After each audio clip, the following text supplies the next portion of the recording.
pig killing stage. And I get involved in the case. And a young woman, Laurie Ers, who had belonged to it, worked with the Innocence Project. Just think of this. We have 146 human beings who have gotten off of death row in the last, like, 25 years because they were saved by college volunteers and Innocence Projects, not because the courts gave them their justice, because they had to get pro bono attorneys.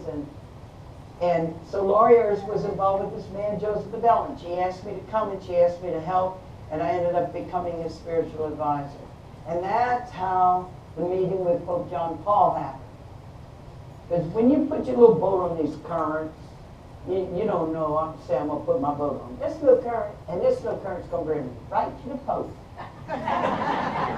No. I also didn't know the following of Jesus was going to bring me to death row either, okay?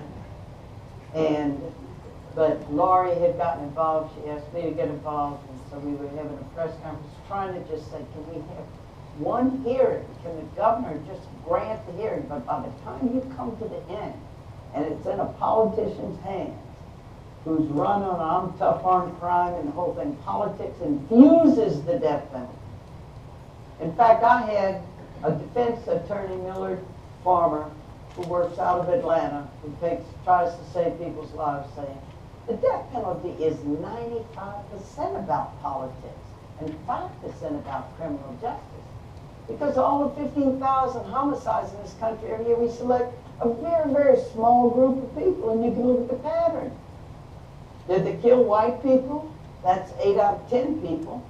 So when people of color are killed, that's not even a blip on the radar screen. Because if you don't consider all life valuable, then some lives aren't as valuable as other lives. And so we just look the other way. Well, there's one more black person killed another black person. We don't know this. I didn't know this.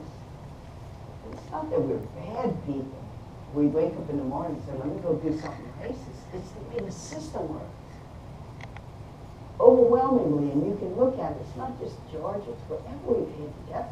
When people are selected or put in the lottery up for the death penalty, 8 out of every 10 times is because they killed a white person. So I get involved with Joseph Adele. I think I'm only going to go help with the press conference, get the word out about him, try to save his life, get the governor to perhaps community sentence or whatever. And in the process, the Italian parliament, people at Italy are great. And I think they're really strong about human rights. And they really, this thing of government killing people, selecting certain people to kill them. And the Italian parliament had gotten involved, and so Laurie Ers called me one day and she goes, her word was sugar when she was excited. She said, sugar. She said, sugar, guess what? The Italian parliament is asking me to go over, and they said they're going to set up a meeting with Pope John Paul. And don't you want to come? And aren't like nuns and popes like tight?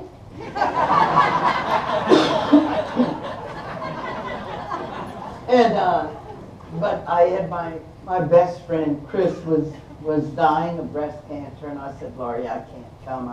I have to be here with Chris. And she said, well, look, write a letter. So I wrote a letter.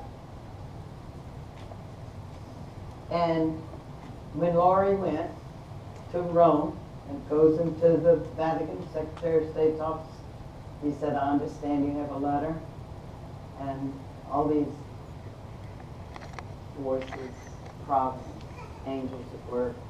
Dead Man Walking was a huge film in Italy.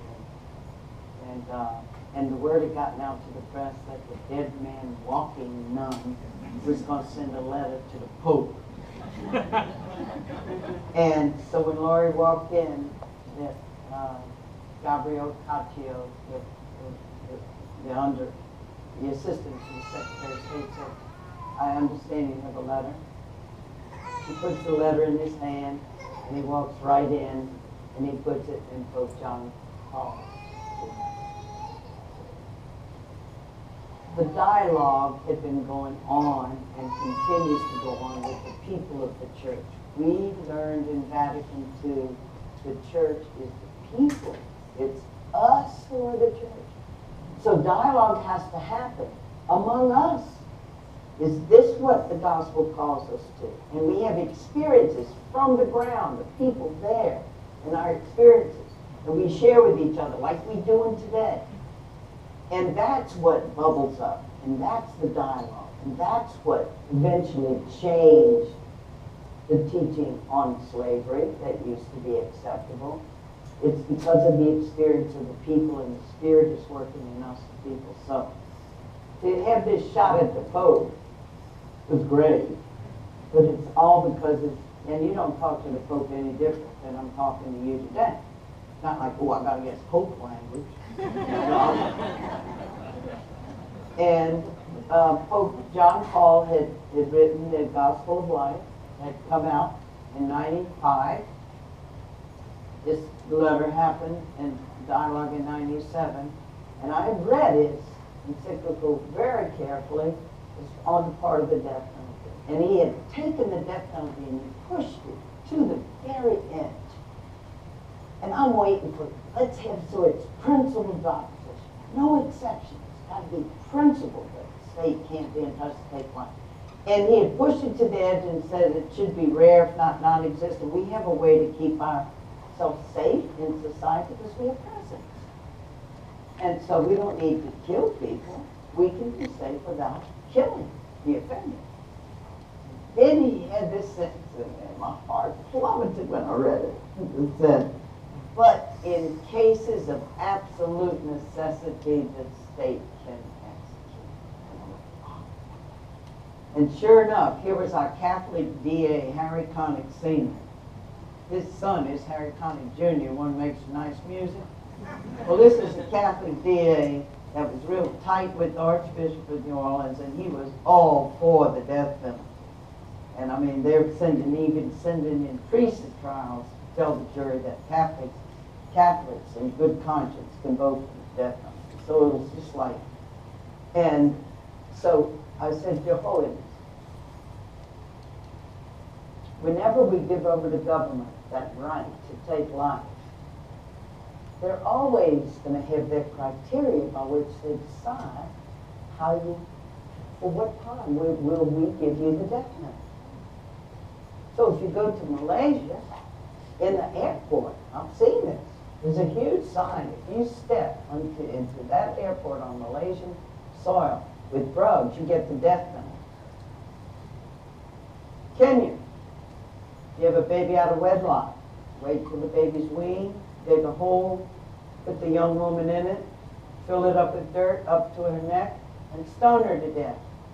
For us, the gravest crime, absolute necessity, if you have a baby out of wedlock. How can we leave it up to governments to be an absolute decider over something like life and death? I mean, we don't give life. We know that's way beyond us. And we always justify it. It used to be we had the death penalty for rape. 95% of the people who were electrocuted, that was usually the method, for rape, were African American people. And it was always for the rape of a white woman. It wasn't even a crime to rape a black woman. How can we entrust that over to government? And that's what I said. And you can read the letter for yourself. I wasn't as wordy as I am with you because I'm embroidering on a little bit, so you get a feel for the whole thing. But it's like right to the point. And then I said, Your Holiness, I'm pro-life. I'm Catholic. We as Catholics are pro-life across the board, from the unborn child just trying to get born to somebody with Alzheimer's who doesn't even know their name, that they shouldn't be euthanized. We can't have that power to decide that we're going to kill people, no matter by what name we give it and how humane it is. And I said, but when I'm walking with somebody to execution, and that's this arm of the cross here, the perpetrator, Pat Sumye, he was the first. And he's shackled hand and foot, surrounded by 6 guards, and he says to me as we're walking through his death, "Sister, please pray God holds up my life." I said, "Where is the dignity in the death of a person who's been rendered defenseless, completely defenseless, and then taken out and killed?" And in this book, I tell you everybody's story, including the guards that have to do the killing for us. What happens to them? Part of your job tonight, take that person, strap that person in there, they practice for it, practice when the person goes peacefully, practice when they fight him every inch of the way. And then the other arm of the cross is the victims. What did Pat Sonnier do? He and his brother were involved in the death of 2 innocent teenage kids. And I want to tell you right from the start a little bit about this. The hero in this book is the father, Lloyd LeBlanc, whose son David was killed by Pat and his brother Eddie. And his journey to redemption is what makes him the hero in the story. And I just tell you, at first I made a terrible mistake. I didn't reach out to the victims' families at all because I didn't know. I didn't know what to do. I was scared. My editor was helping me in the drafting of the book and editing it. And he said, "Well, it was cowardice, wasn't it, Helen?" He said, "You were scared to go to the victims' family, right?" And I go, "Yeah." He said, "Look, when you write your book, don't just take people on the high points where you do it all right. Take them into the troughs of the way where you do it wrong. And they'll trust you. Because it's human. You get involved in stuff you've never done before. You make mistakes. And that way you'll be credible. And they'll follow you in the story because you'll be believable. And you try to spin it and just look good. You can sense it quickly. And so I take you and then over to the victim's side. And through Lloyd LeBlanc, he teaches me about what victims' families suffer. He teaches me. He is the hero of this book. He was the first victim's family I ever met. And you can read about his journey for yourself. Who taught me that what forgiveness is first and foremost. It's not so much about lifting the burden of guilt of someone that's hurt us, though it may do that. But it was about saving his own life. And he was caught in all this rage and all the people saying to him, "Lloyd, you got to be for the death penalty. It looked like you didn't love David." He's caught in it and he's going there and in his mind he's killing the brothers over and over and over again. And then he put his hand out like this and he said, and then I said, "It killed our son. But I'm not going to let him kill me." And he set his face to go down the road that Jesus had pointed. Forgive. Love your enemy. So the love and integrity inside us is not overtaken by hate because then we're dead. That's the journey. So I invite you into the journey and I'll be happy to sign books for you.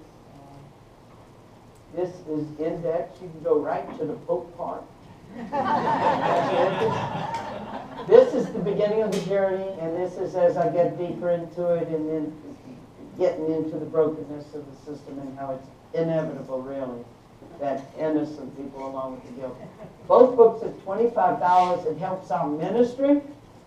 You know, Energizer Bunny nuns out there working in the death penalty, Sisters of St. Joseph, and you'll make the checks out to MADP, our Ministry Against the Death Penalty, and you'll help us in our ministry. Thank you.